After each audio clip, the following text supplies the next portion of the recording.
नीलेश जी, ये तो अब देश के कुछ हिम्मतवाज लोगों में आप शामिल हो गए हैं।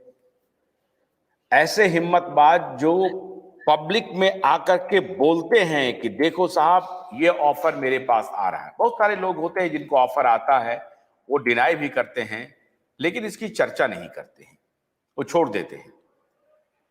आपने जो ये साबित किया है कि देखिए, आपको खरीदने की कोशिश हुई, आप नाम के साथ आप उन्हें एक्सपोज कर रहे हैं कि हां, ये उनको कहा गया कि आप इस केस को बंद कर दीजिए, इससे हट जाइए, आपको हम पैसे दे रहे हैं।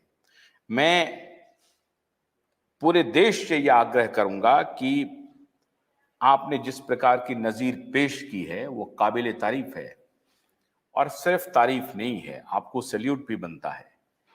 बहुत जबरदस्त काम कर रहे हैं आप नीलेश जी, बहुत जबरदस्त। और इस पूरे देश की आशा और अपेक्षा है। कल मैं सहारा के कुछ निवेशकों के साथ था, और जब ये चर्चा हो रही थी तो कुछ निवेशकों ने कहा कि आशुतोष जी, कहीं आप गुमराह तो नहीं हो रहे हैं, सहारा प्रबंधन आपको गुमराह तो नहीं कर रहा है।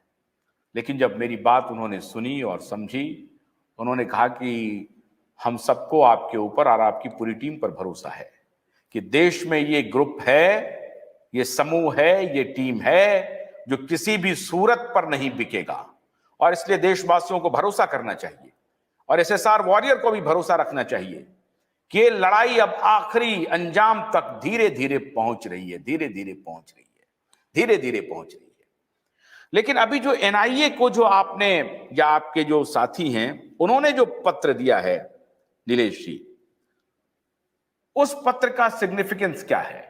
हाँ, वो मैं बता रहा था, वो बीच में विषय आ गया। हाँ, उसके पहले मैं एक लाइन और कंप्लीट करता हूँ। देखिए, मैं सारी जनता से एक ही बात कहना चाहता हूँ, अंधा विश्वास किसी पे मत कीजिए, हम पर भी मत कीजिए।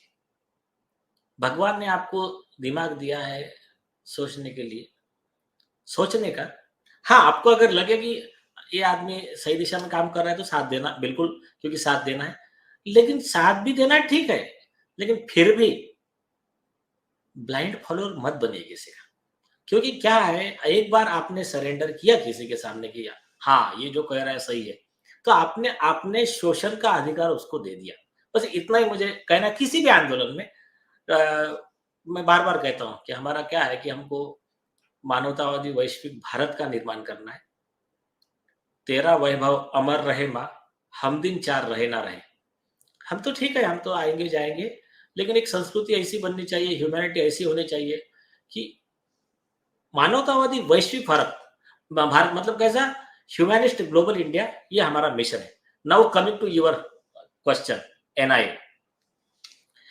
एनआईए का जो विषय है वो थोड़ा इससे मतलब थोड़ा हटके भी है, और बहुत ज्यादा बड़ा और बहुत ज्यादा सीरियस है, जिसमें देशद्रोह से लेकर तो वो मतलब ऐसे घिनौनी हरकतें जिसमें चाहे वो गैंग रेप कहिए, छोटे बच्चों का और आदमी का मांस खाने से लेके ये सारे विकृत काम जो इन लोगों ने किए, इनका जो कॉन्स्पिरेसी है, उसके बारे में जो भी प्रूफ्स है, चाइल्ड अब्यूजिंग, चाइल्ड ट्रैफिकिंग से लेकर तो गैंग रेप से लेकर तो मर्डर तक, ड्रग्स के बिजनेस से लेकर तो और भी जो जो पॉसिबल मतलब गंदे काम हो सकते हैं उस तक, तो इसके बारे में एक जितने अवेलेबल एविडेंस थे, और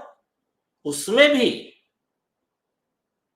देशद्रोही ताकतों से अंडरहैंड डीलिंग करके देश में अराजकता फैलाना, देश का नाम इंटरनेशनल लेवल पे खराब हो, ऐसी इमेज करना, ऐसे जो भी आरोप है, उसके सबके ऑल द अवेलेबल प्रूफ्स को लेकर एनआईए के पास कंप्लेंट दी गई है। आपके पास कंप्लेंट का कॉपी शायद अवेलेबल हो तो पहला पेज पब्लिक को दिखा दीजिए। अभी आज एनआईए ने उसका रिसीव्ड दिया है आपको, व्हाट्सएप पे देखिए, है अवेलेबल। तो अभी मैं उस कंप्लेंट का बैकग्राउंड बताता हूं आपको। कंप्लेंट क्या है? देखिए,